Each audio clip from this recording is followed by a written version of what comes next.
We're halfway through the preseason. I'll tell you where the Jaguars are and talk about preseason game 2, a 24-13 loss to Cleveland. We'll do it in just a second here on Locked On Jaguars. You are Locked On Jags, your daily Jacksonville Jaguars podcast. Part of the Locked On Podcast Network, your team every day.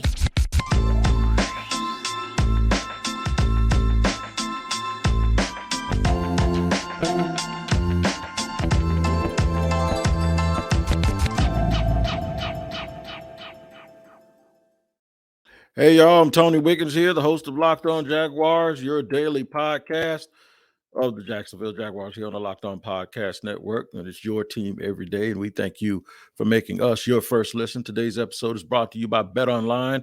BetOnline has you covered this season with more props, odds, and lines than ever before because BetOnline is where the game starts. Like I said, I'm glad you guys start here with us every single day on Locked On Jaguars Monday through Friday because it's your team every day. And we thank you again for making us your first listen. We're free on all platforms also. Wherever you get your podcast on YouTube, make sure you like and subscribe and continue to follow the podcast and support us here by just listening.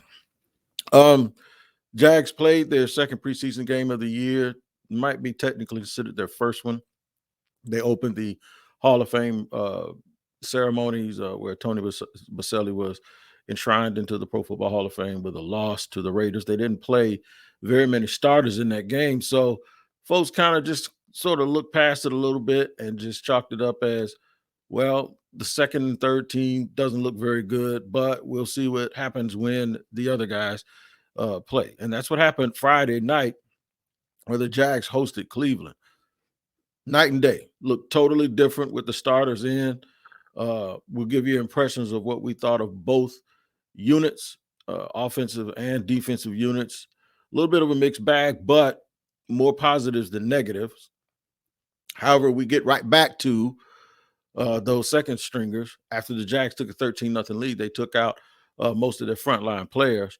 Well, that's when, up jumped the boogie. Here goes the boogeyman coming back again, and that is the reserves. They leave a lot to be desired in terms of what has to happen for this team to be successful if starters have to be replaced.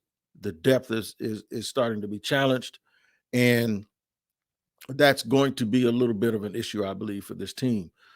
So we'll talk about the fact that how do you get to the point where they are? How do you get beyond it? Well, some people consider a microcosm of a team that has been bad is it's going to take a long time for you to actually build depth. I get that.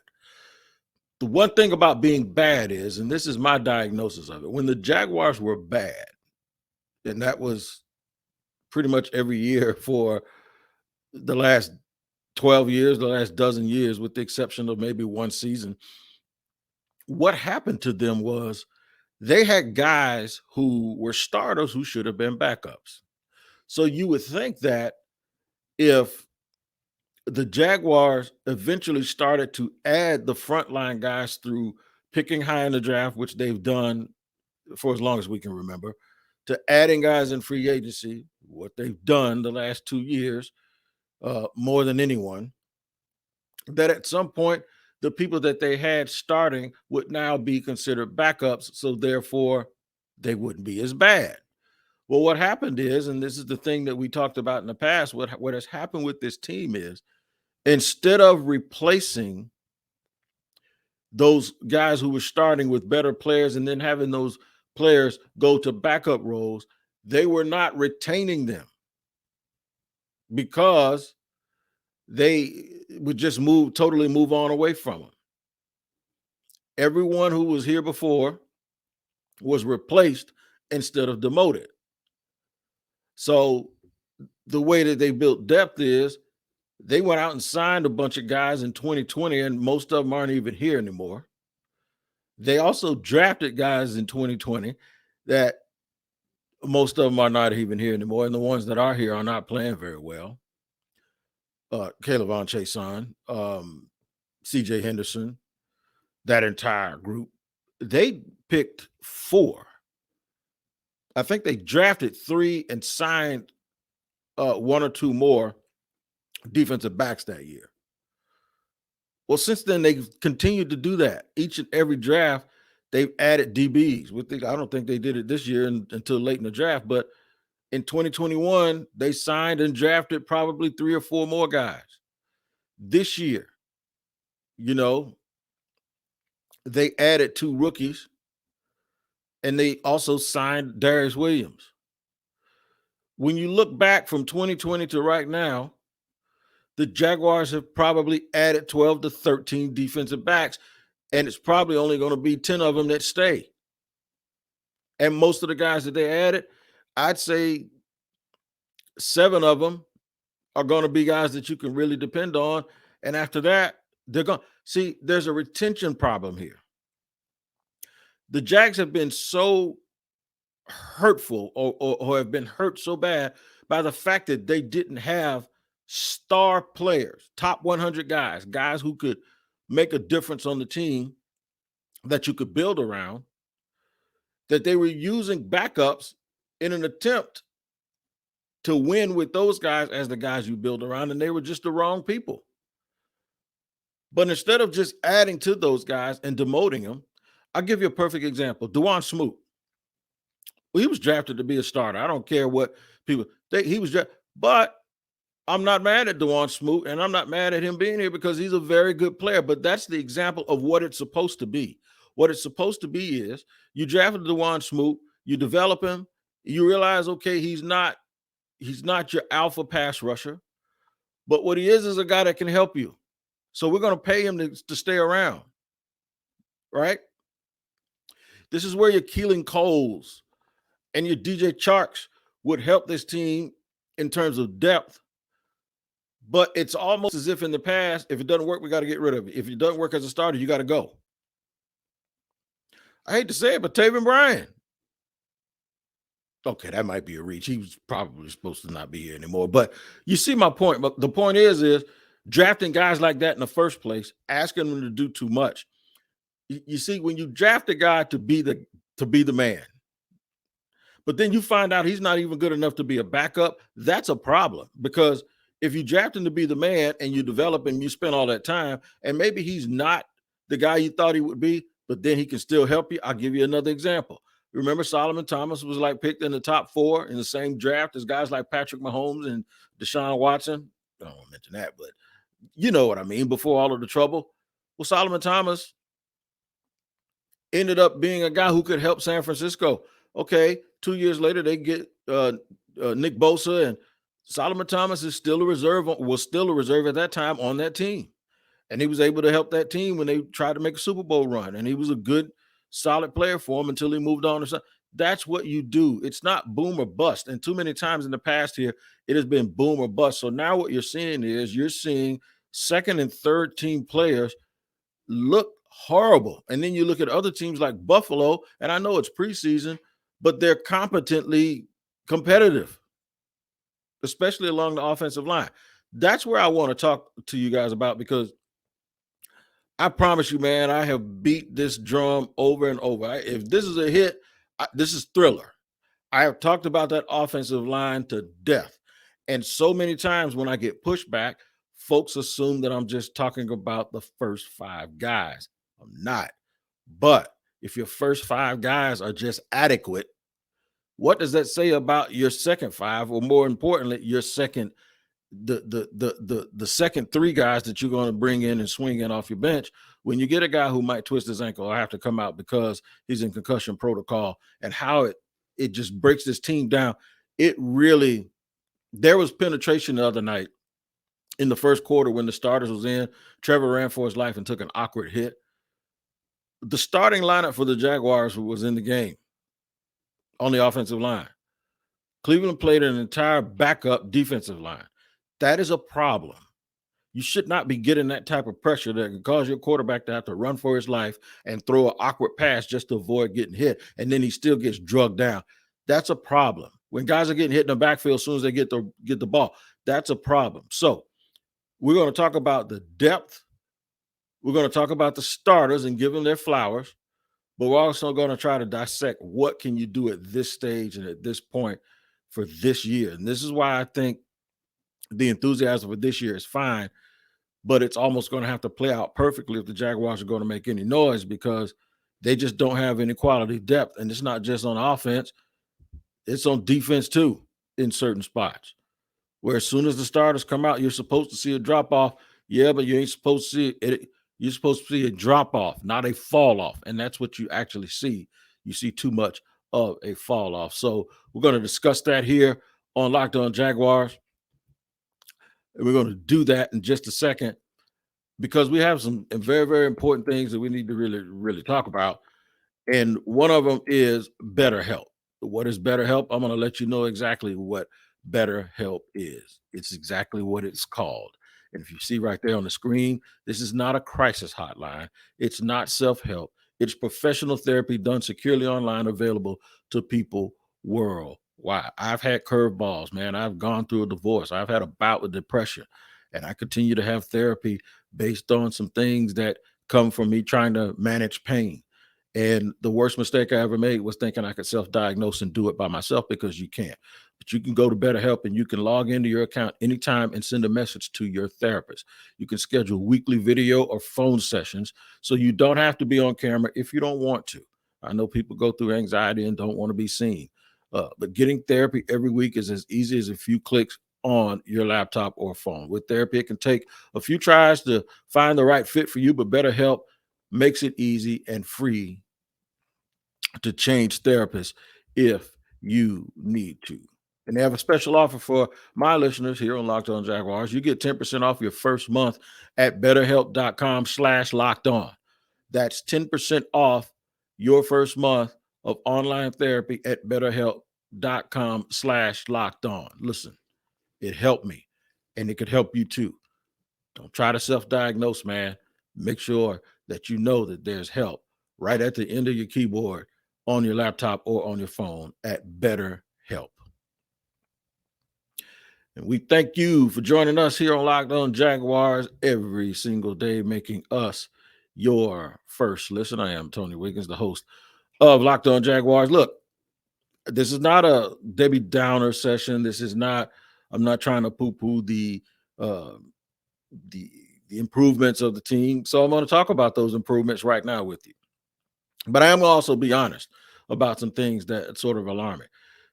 Let's start with the offense. Trevor Lawrence is as good as advertised, in my opinion. Trevor Lawrence is he's very much improved. There's some talk that maybe even on some of the passes that he throws, that he waits a little bit too long. You might be right. Dan Orlovsky said it on he was on Twitter. He said he'd like to see things processed just a little bit quicker. But for me, there were a few plays where, yeah, he probably, guys were open and you can see it. What we don't see, though, is the progressions that he went through. And, we might see something come open and then it looks like, oh, he saw it later. Maybe he was looking somewhere else and he looked somewhere else and then he came here and said, okay, there it is. And maybe you'd like to see that diagnosed a little bit quicker. I just want to see the completions. I just want to see the play completed, because I think after a while it will start to be, seen. He'll see it before we do after a while. Okay, we're looking at TV. We're not out there with having to dodge 300-pound people. And I know we're not trying to act like we're quarterbacks, but what we're doing is comparing it to what we see other quarterbacks do. I think the more and more comfortable he gets and the more and more confident that he gets with his moving parts, which a lot of them are all new. These are all new people. It's a new system. I'm sure Doug Peterson will probably sit down with him if he hasn't already and say, Trevor, this is open. The one play that everyone keeps talking about is the touchdown that he actually threw to Evan Ingram in the second quarter of the preseason game versus the Browns, where he sort of reversed out, but he faked one way where they get all the action going one way, and he turned back around and he had to contort his entire body to turn. Okay, so when he opens up right and he fakes to the running back and then he reverses out and rolls back the other way, Evan Ingram's wide open. And there's someone running a sort of a stack route behind Evan Ingram to the back of the end zone. I think it was the wide receiver or whatever. It's sort of clearing things out, or it could have been somebody dragging across the formation. So Evan Ingram's wide open, right? And Trevor is turning his body.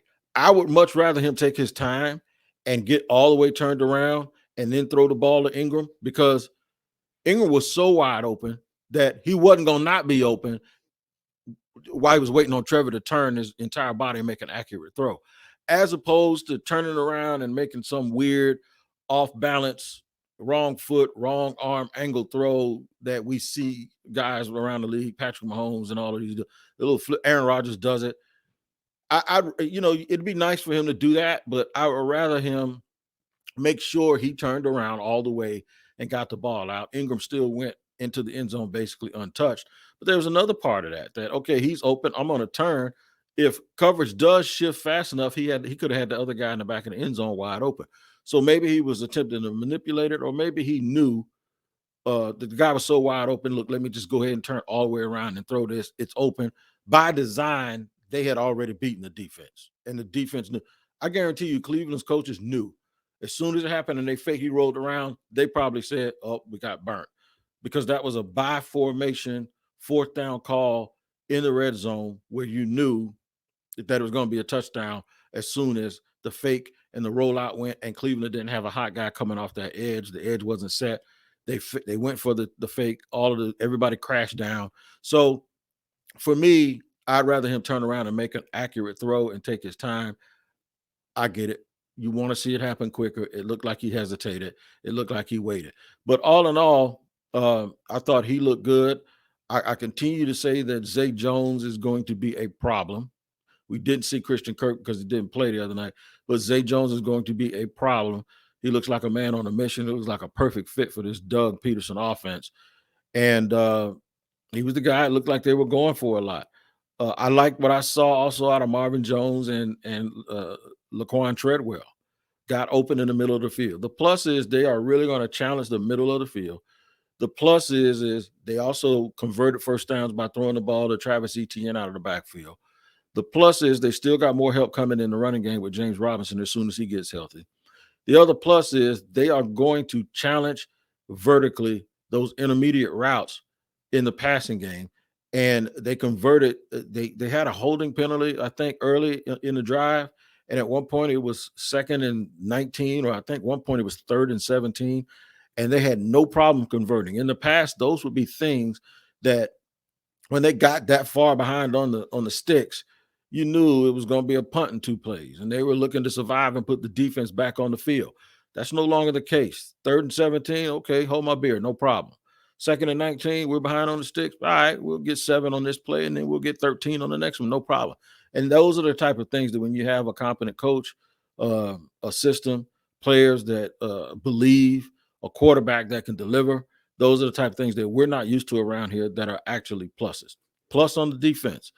Travon Walker is the real deal. He is violent, hitting everything that moves.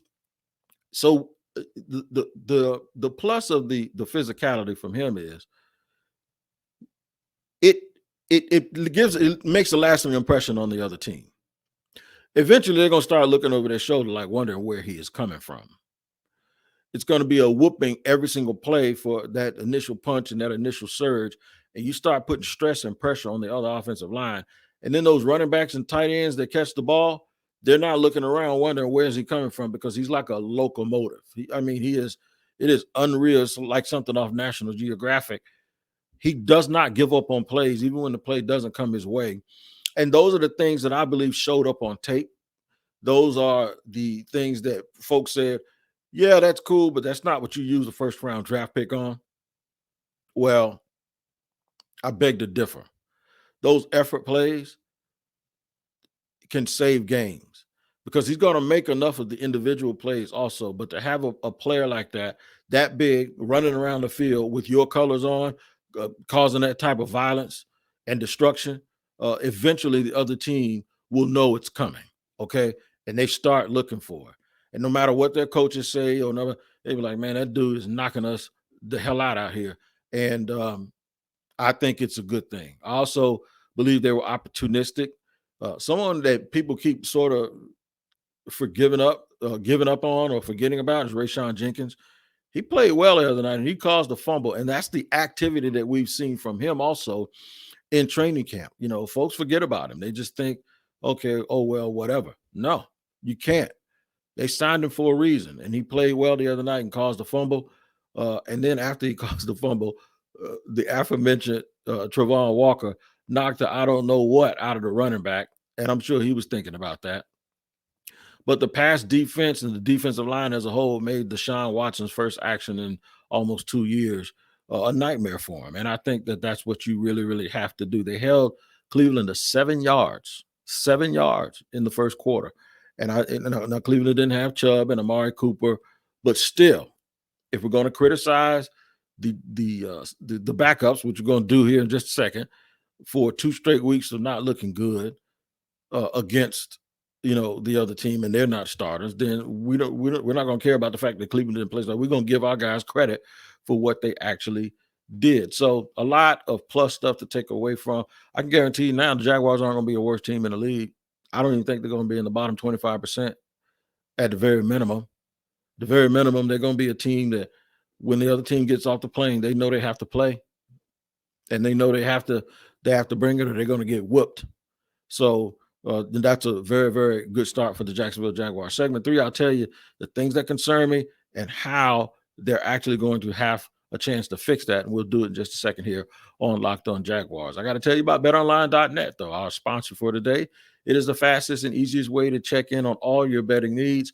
Find all your favorite sports and events at the #1 online source for odds, lines, and games. Find reviews and news of every league, including Major League Baseball, NFL, NBA, NHL, combat sports, esports, and even golf. I heard of some good golf this weekend. I did not see it, but I did know that it was something wild that everybody kept tweeting about. BetOnline continues to be the top online resource for all your sports wagering information, from live in-game betting, scores, and podcasts. These fantasy drafts will be affected too about where these guys are projected to play and how much they're projected to play. And you can check all of that out on BetOnline as well. Head to BetOnline today or use your mobile device to learn more about the action happening today, because BetOnline is where the game starts. And once again, you guys start here on Locked On Jaguars with me, your host, Tony Wiggins, covering the team for about a dozen years or so, maybe 13 or 14 at this point. And it's been a lot of the same thing. And this year feels a little bit differently. We thank you for making us your first listen here every day, trying to get to the bottom of everything that's going on. All right, so let's talk about the bottom. I just mentioned the bottom. Right now, it's the depth. The depth on this team, it just doesn't seem like it's up to par as you look around the league. There's a distinct line of demarcation between the starters and the reserves. There's supposed to be a difference. We recognize that. It's not supposed to be that night and day. The Jaguars' second and third unit look like the worst team in the league. And I looked around. I looked around at a lot of games this weekend. They have almost no depth, no competent depth on the offensive line. I don't think they have a backup quarterback that's any good. Running back and wide receiver, I think they'll be fine in those areas. Tight end, I'm still a little bit concerned beyond Evan Ingram and Chris Manhertz. We had fumbles and drops by guys the other night. The backup linebackers will leave. They leave something to be desired, man. And that's a part of the team that really, really does need to get fixed. What I would do if I was the Jaguars is scour that waiver wire, and I would really look at some of these teams, even if it means giving up some late draft compensation. There's some teams that probably have a lot of depth at both positions. I don't think they need to totally add like a starter at Mike linebacker, but they have 3 that I know of that are really, really good. Shaq Quarterman probably needs to pick it up a little bit. And then I don't know if they're going to keep 5 or if Chappelle Russell and if he's going to be around and play special teams, or if they see him as a viable option. So there's some things that they probably need to do. And especially on the offensive line, they need to probably scour the offensive line. I think they're fine at edge rusher and pass rusher and even nickel. So we'll just have to see if they can start putting that thing together a little bit. You guys, thank you for joining me today and allowing us to put this together for you. This is the Locked On Jaguars podcast. I'm your man, Tony Wiggins. We'll catch you here tomorrow as we'll do some more preview. I'm going to go to night practice today, and I'll tell you everything that I saw at the night practice today. One of the last live hitting sessions you'll see from the Jaguars as they prepare for the 2022 season.